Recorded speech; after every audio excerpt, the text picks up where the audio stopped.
I think I was young enough, 20 and naive enough to not realize how scary it actually was. Maybe more homesick than scared, but I think I was also so naive I didn't realize like, oh wow, I'm moving to LA. We've been called a lot of things.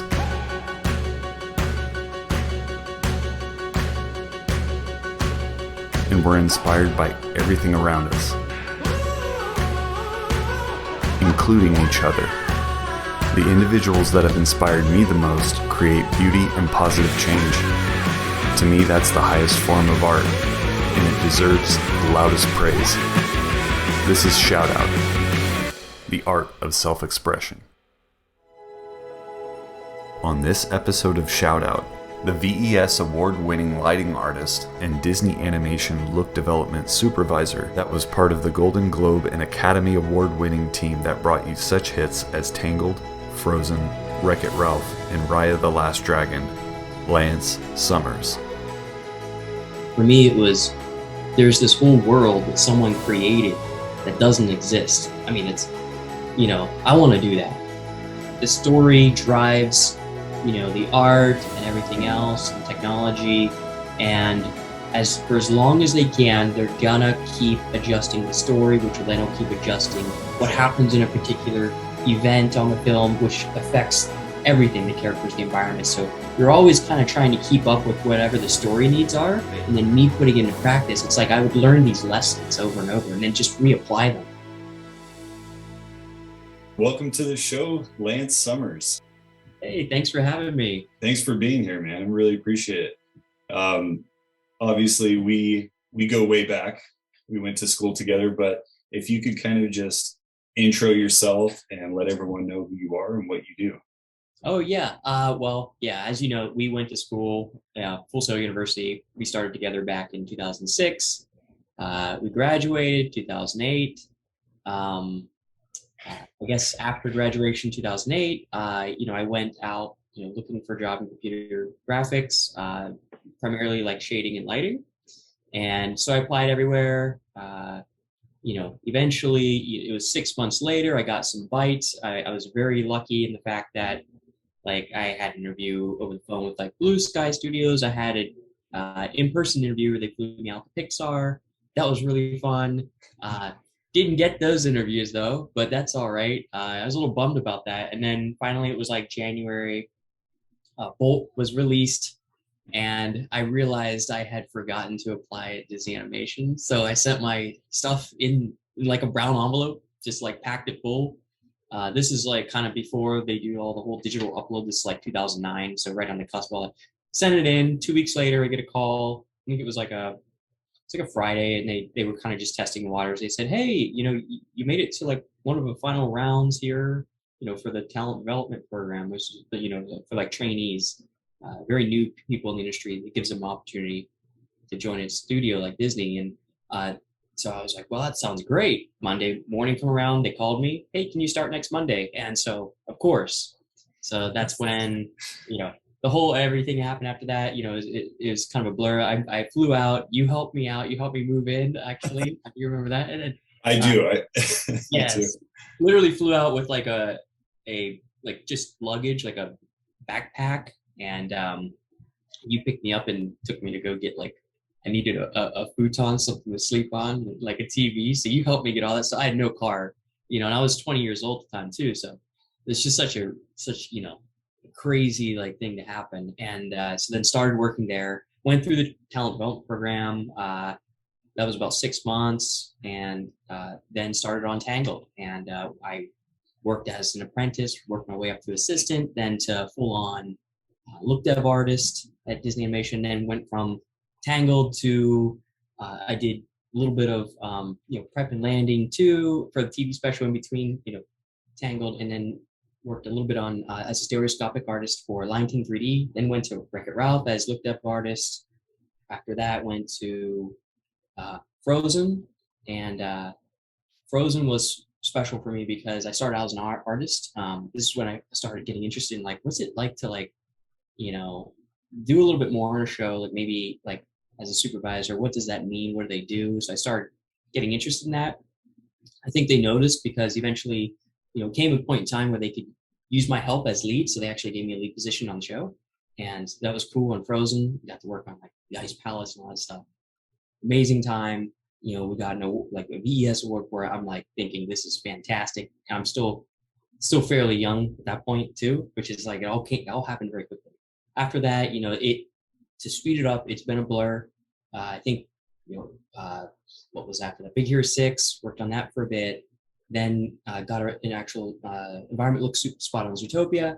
Then worked on, what was after that? Wreck-It Ralph 2, did environments and lighting as an artist, which was fantastic. And then Ryan and the Last Dragon was an artist on that. I was an artist on Encanto, which is coming out this fall. And then now I am supervising again environment look soup on our next film, which might be fall of 2022 or sometime after that, maybe. But that's amazing. And it sounds like, really right after we graduated, life has been a blur. And I remember getting that call from you. I remember the night that you called and you're like, hey, if I was going to go out there, you were talking in like hypothetical terms. And I'm like, this guy got it. And I just knew, I was like, I could feel it. I'm like, because at the time we were living right down the street, like on the same, street that Disney was. And I was like, this was meant to be. What has it been like to just be in this kind of roller coaster? It seems like everything has happened really fast right after that. Can you kind of explain like where you're coming from, like where you were born, and then how different the worlds are that you kind of came from and where you went to? Yeah, incredibly different. So actually, when I called you, I was actually crapping my pants because I had no idea what the heck I was supposed to do. I had, I had come from, a town, called Pleasantville, Pennsylvania, and essentially it's 200 people. There's one stoplight in that town, and the funny thing is they're just now starting to get sidewalks installed. So That's amazing. Yeah, it's pretty good. So, from going from that town, that little town, then to Orlando, Winter Park, Florida, that was a good thing for me getting out of the little town. Not that staying is bad or anything, but I credit kind of my high school computer science teacher for telling me, you can always, go out and explore. You can always come back. So he said, why not just go out and explore a little bit or go somewhere else for a little bit and see what it's like. And so as scary as it was, coming from a town of 200, going to Orlando, then, after moving back, of course, because, you're still a poor college student even after you graduate college. And then coming out here, it was a whirlwind. I think I was young enough, 20 and naive enough to not realize how scary it actually was. I was super scared, and I was maybe more homesick than scared, but I think I was also so naive, I didn't realize like, oh, wow, I'm moving to LA, like that's a big step from any town. Like, it was scary though. Yeah, that's a massive just transition and two completely different worlds. Kind of take me through your process of,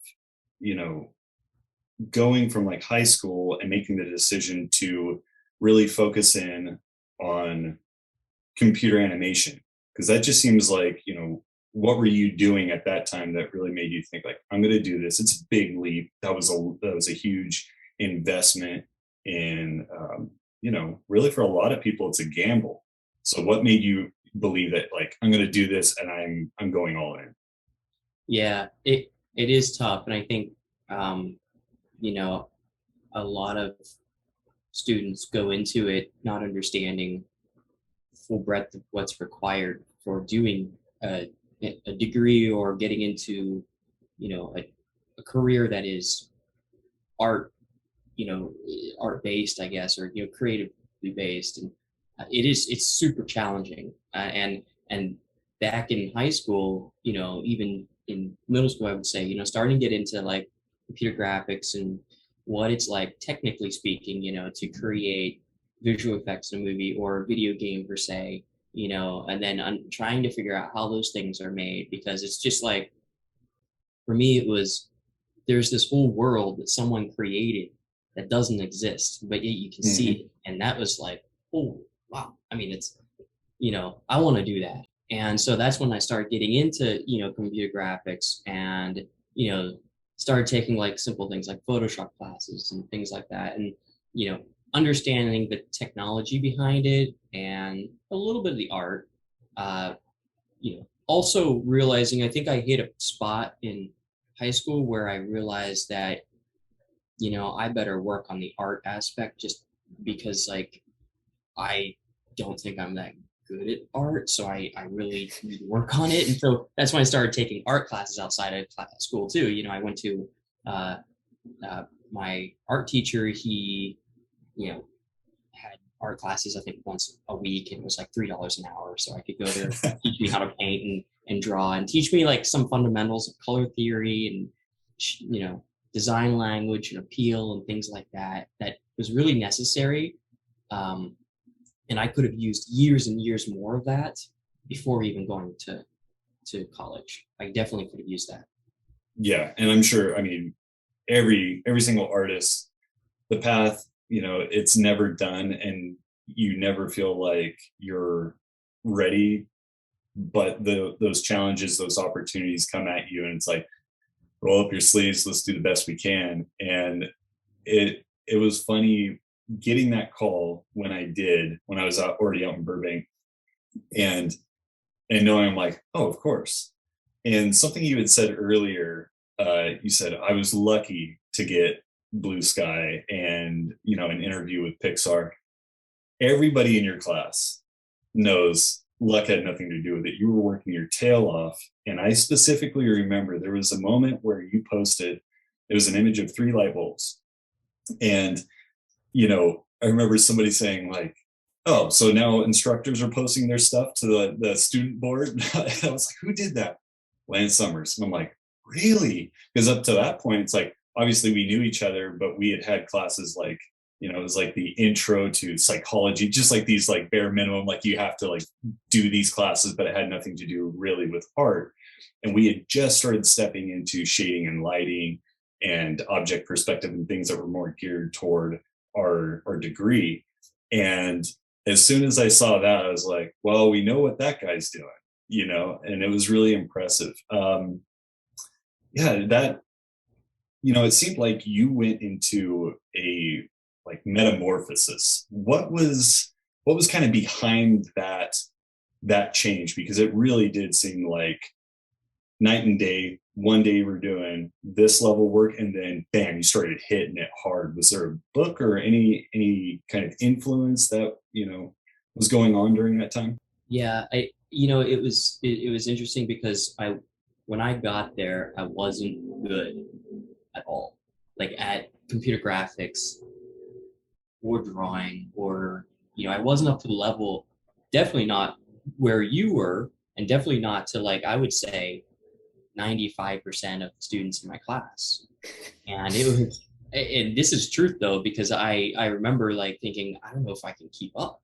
And it got to a point where I finally, started figuring it out, started understanding, and then started like trying to figure out, okay, what do I need to do to become good at this or decent at this?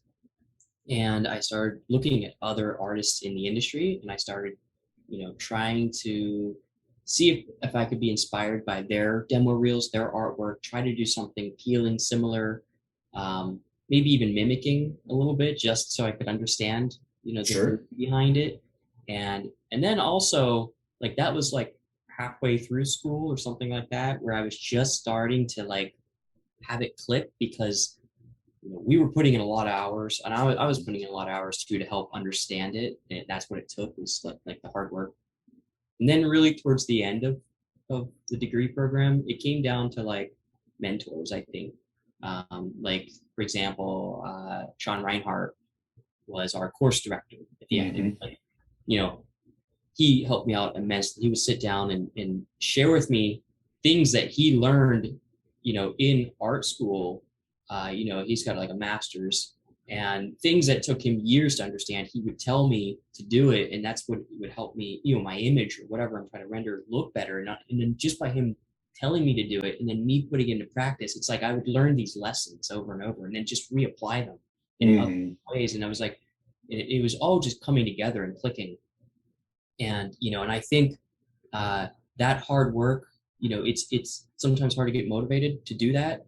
Spend hours trying to figure it out. But I will say, having people in the industry that I looked up to and that I could actually contact and talk to them. Jeremy Vickery was one of them. He came and visited right around June 2017. And that's probably sometime after that, I posted that light bulb image that you saw. Yeah. And really, it's like after he came and talked, I just contacted him and just asked, hey, could I ask you questions on occasion about some things I'm working on? And, he replied and he was a huge inspiration for wanting to not only work at, a studio like Disney or Pixar or, Sony or one of those, but also just to immerse myself in shading and lighting and really truly understand it. Yeah. And I think there was a master stroke in there on your end of, you were inspired by this guy who's already working in the industry. He works at Pixar. I was there, everyone was there. We're all inspired by what this guy's saying and what he's done. And he went to the same school that we did. And there was so much inspiration going on in that assembly meeting. But you took it a step further and actually contacted him. And I think for anybody listening that is looking to get into, a professional level of, create a job or any kind of artistry, it doesn't matter what you're doing. It's that kind of move that I think that separates you from the pack, that you're willing to reach out and have the confidence to say, hey, here's where I'm at. And I'm being honest, I don't know everything. You're definitely further ahead. You are at where I want to go. And I think, that is a major move. And, something that hearing that you did that at that time, it's like, I feel like I'm only recently starting to get out of my shell and do things on that level. And I think that's really cool. Moving forward, as you've gone through all of these different projects, is there one, two-part question. Is there one that you were like, that was the best? And then another that was the most challenging project that I've ever been involved in? And what were kind of the deciding factors around that? Yeah, it's tough. I would say Tangled was such a fantastic film to be an artist on. And just being able to put your headphones on and just paint digital assets that, and I was 20 or 21 at the time when I was on that film. And I was naive enough to just be like, oh yeah, I'll do that. They would just give me stuff to do. And I wouldn't balk at it. I would love to do whatever they could give me. And they started giving me more and more stuff to work on. And it was really fantastic. I had a blast. And I think it was partially because I enjoyed the work that I was doing, but also because I was so new. I was getting good feedback, and it made me feel good as a new artist. I think that comes down to great leadership there. I was lucky in that respect. Not all leaders are good in that area, I guess, but that was a favorite. I think Frozen as lead was an amazing position as well. To just enjoy it and then to get a VES award for helping create the Ice Palace, and Let It Go scene. That's so huge. Yeah, it's iconic, and it's those memories that are really great. There are, on every show, there's a day or two where you go, oh, you're so stressed, and you just because it comes down to needs. Other departments are asking for things. There's deadlines. You have to deliver stuff that you can just feel it in your shoulders. And sometimes you go, I don't know if I can do this today. And yeah, it happens, and that's the stress, that happens on every project with deadlines. I think that happened a couple times throughout, my career. Frozen 2 was a tough show for me too, because I was environment look soup on Frozen 2. I started that gig in that position. I was an artist on it before. I started that halfway through. So I had to kind of get up to speed on the show, it was kind of like jumping on a train that's moving 60 miles an hour, you know, and you Yeah. kind of try to catch up. So there were some tough times. At the end, your brain kind of washes out the stressful times, and you kind of only remember the good times. Right now, I'm having a blast too. So Now, before you were talking about inspirations and, kind of taking responsibility for the fact that you have to stay motivated. What kinds of things, like especially during challenges like you were just mentioning, what kinds of things do you do or watch or experience to keep yourself motivated? that's a good question because most of the industry transitioned to work from home. And how I used to find motivation in the past was, working with other people, working with other artists, and having, and those deadlines and due dates offer inspiration because you have to get it done. Yeah. So I think, then working from home and having to be self-motivating is tough. I don't really know. Like for me, I think it's just like I want to create something that looks good and I want to do the best I can, Hmm. and that is inspiration for me. And I think having good leaders around you and having people that you enjoy working with, even if you're not working with them directly, that's inspiration because they're your cheerleaders, and they're gonna like make you feel good about what you're doing and keep going, even if you're not having a great day. They'll say, "Don't worry about it, keep going." Is there anything that you're learning new about what you're doing that kind of keeps it fresh or that, is expanding on your job? Oh, I mean, all the time. Every show there's initiatives and there's advances in technology and new things you have to learn or understand. And being in an environment looks super now. I'm on kind of like the cusp of that, and there are people doing things that are more advanced in knowledge I know, but I rely on them, to help me understand it as I go through it. And I will walk through it here soon, and learn it, whatever that thing is. And I think it can be scary though for artists to feel like I don't know that thing. Am I behind? Should I know that? I'm afraid I won't be able to understand it because it's technically advanced. And I don't know if I think that that's always going to happen. And I think that one of the good things I think that our college taught us was maybe how to learn, Yeah. and I think that's important. And when you find out how to learn, then you know new programs, new things. It's just like, okay, that's just going to take time. It's going to take muscle memory. You understand that, and the fear becomes less, and you just dive in and start using it. Could you take us kind of through what your days look like, kind of beginning of production, if you're like in the middle of creating a movie, and then toward the end, how that is different? Okay, let's take the perspective of like maybe a new artist, and they're not supervising or anything. Maybe they're a little new. So essentially, you're going to start on a film. It's going to be a slow ramp up. You're going to have to figure out, how you interact with the team, how you interact with your soups. We have production. They help keep everything on track. And then also how you interact with the production designers or art directors. And so you're figuring out this dynamic, this sort of like working relationship. And then at the same time, you're figuring out the art itself, the art direction for that particular film. Then at the same time, as a new artist, you're also trying to figure out the workflow, which all these things are a little daunting at first, but you do slowly become to get it and understand. It does take time. I'll say it takes time. Mhm. But in the beginning, you have that time if you're on early enough. Eventually, it gets into where you're setting up the show to where then, okay, it's all action. We have sequences that need to get done. They're going through animation, they're going through all these different departments, that make up like a vertically integrated studio. And it just becomes crazier and crazier until the film gets done. As you round the corner and you get to like those final, like maybe it's 4 months of the film, It's just basically like, let's get it done and let's support the other departments, you know, as far as like what we do, which is look development and kind of centralized in the middle, comes more support. And you're working with other artists, you're working with lighting artists, effects artists.